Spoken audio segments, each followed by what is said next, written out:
प्रणाम, मैं गरिमा सिंह। दिन रविवार है और आज एक बार फिर बारी है संडे स्पेशल एडिशन की, जिसमें हफ्ते भर की जितनी राजनीतिक सरगर्मियां होती हैं उन पर हम बात करते हैं। और आज मौसमी भी और चुनावी भी गर्मी अपने प्रचंड वेग में है, रंग में है, ये कहा जा सकता है। और मैं कई दफा ये बात कहती हूं कि ये जो 2024 का चुनाव है, ये इतिहास गढ़ने का चुनाव है। अगर बीजेपी जीतती है, प्रधानमंत्री नरेंद्र मोदी तीसरी बार शपथ ग्रहण करते हैं, तो पंडित जवाहरलाल नेहरू के बाद इस देश के 77 बरस के इतिहास में वो पहले नेता होंगे जो लगातार तीसरी बार प्रधानमंत्री पद की शपथ लेंगे। और इसीलिए 400 पार का एक बड़ा जोशीला नारा भी है, नैरेटिव भी है। कार्यकर्ताओं में उत्साह बढ़ाने के लिए ये जबरदस्त नारा भी उछाला गया। लेकिन दो फेज की वोटिंग के बाद, पहले फेज में 102 सीटें, दूसरे फेज में 88 सीटें और कुल मिलाकर जो 190 सीटों का ब्लॉक हो गया है, उसके बाद से क्या 400 पार का नारा जरा धीमा हुआ है क्या? और क्या अब सबसे बड़ा सवाल 400 पार का से हटकर 272 का रह गया क्या? ये सवाल बड़ा मौजू है। लेकिन कुछ फ्लैशबैक पर आना आज की तारीख में बड़ा जरूरी है, क्योंकि दो फेज की वोटिंग हो चुकी है और तीसरे फेज के लिए चुनावी प्रचार आज थम गया है। जो वोटिंग 7 मई को होनी है, उसके लिए चुनावी प्रचार थम गया है। तो थोड़ा सा फ्लैशबैक में ले जाती हूं कि क्या 24, 14 और 19 से जरा सा मुख्तलिफ है क्या? 14 में हमने देखा था बहुत सारे कैंपेन थे, बहुत सारे विज्ञापन थे, गरीबी, महंगाई, भ्रष्टाचार, किसान, और सरकार नप गई।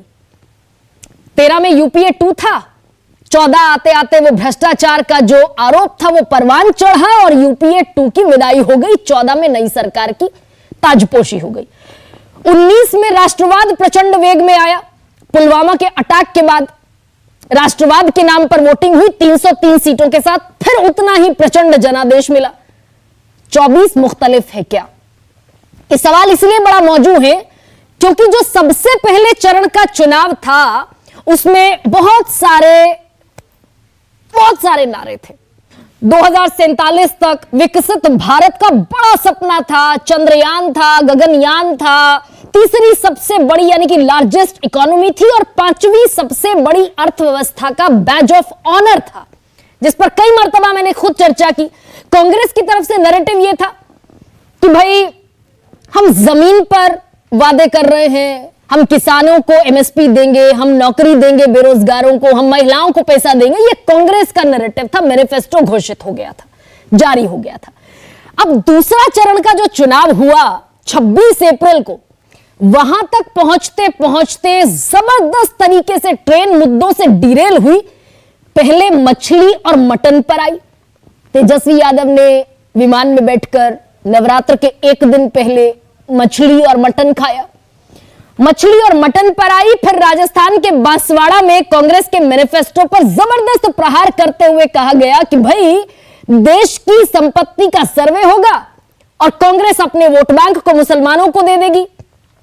यहां से घुसपैठिया शब्द भी जुड़ गया और 2006 का डॉक्टर मनमोहन सिंह का बयान भी दोबारा कोट हो गया कि पहला हक तो मुसलमानों का है इस देश के संसाधनों पर। यह तो मनमोहन सिंह ने कहा था। यहां से हिंदू मुसलमान शुरू हुआ, घुसपैठिया भी आ गया और फिर मंगलसूत्र तक बात पहुंची और फिर पहुंची बात एससी, एसटी और ओबीसी के आरक्षण तक कि कांग्रेस एससी, एसटी और ओबीसी के आरक्षण में सेंधमारी करेगी और अपने वोट बैंक यानी कि मुसलमानों को दे देगी। इसका मतलब यह हुआ कि सीधे सीधे चुनाव दूसरे चरण की वोटिंग से पहले हिंदू मुसलमान में बंटता हुआ दिखा। 80 और 20 की पॉलिटिक्स इस देश में प्रचंड तौर पर दिखी।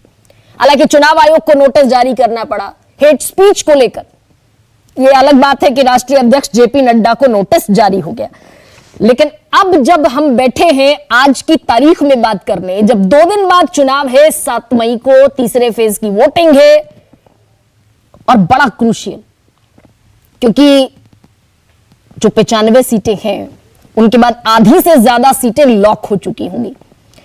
तो तीसरे चरण की वोटिंग से पहले आज का दिन बड़ा महत्वपूर्ण हो जाता है, क्योंकि आज अयोध्या की पावन धरा पर प्रधानमंत्री नरेंद्र मोदी पहुंचने वाले हैं। 6:40 पर पहुंचेंगे, 8:40 तक रहेंगे, पहले रामलला के दर्शन करेंगे और उसके बाद एक 2 किलोमीटर लंबा रोड शो भी होगा। यह अयोध्या का कार्यक्रम है प्रधानमंत्री नरेंद्र मोदी का। और 22 जनवरी को जब प्राण प्रतिष्ठा हुई थी, उसके बाद यह पहला दौरा है। 7 मई के चुनाव से ठीक पहले सेंटिमेंट रिवाइवल की कोशिश, क्या इसे कहा जाए? प्राण प्रतिष्ठा के बाद पहली बार पहुंचना, चुनाव के दरमियान भी पहली बार पहुंचना, तो क्या राम मंदिर पर एक बार फिर भावनाओं के संग्रह के जरिए वोटों के संग्रह की भी कोशिश है? और सवाल यही है कि सब मुद्दे विकास के और ये सारी जितने भी मुद्दे थे, क्या वो सब पीछे छूट गए? डीरेल हो गया चुनाव मुद्दों से और अब आ गया, पहले चेहरों पर आया, शहजादे और शहंशाह तक आया, और अब सेंटीमेंट कैच करने की, उसको इनकैश करने की कोशिश दिखती है क्या? कहां जा रहा है चुनाव? मुख्तलिफ है क्या 14 और 19 से? 400 पार की प्रचंड लहर है क्या? यह सवाल 272 का भी है और बड़ा गहरा सवाल है।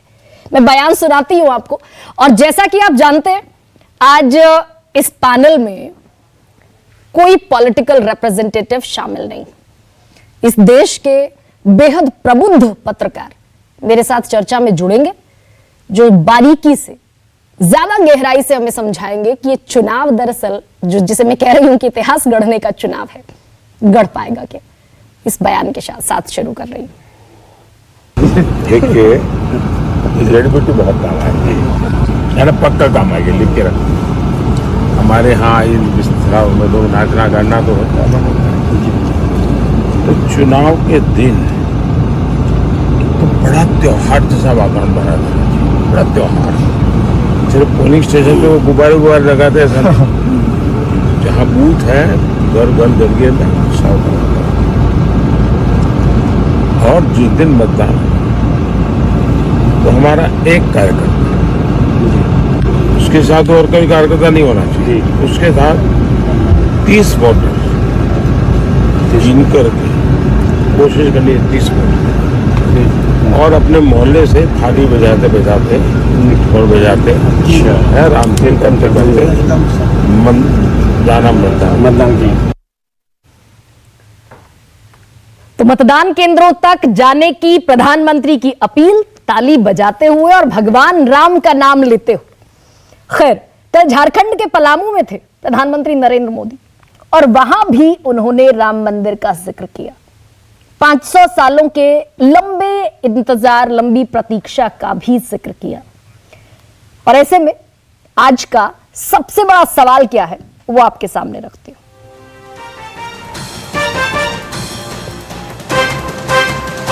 मुद्दों से दूर हुआ चुनाव, कौन सा चलेगा दांव? और तीसरे चरण का खत्म हुआ प्रचार, किसके आगे रहने के आसार?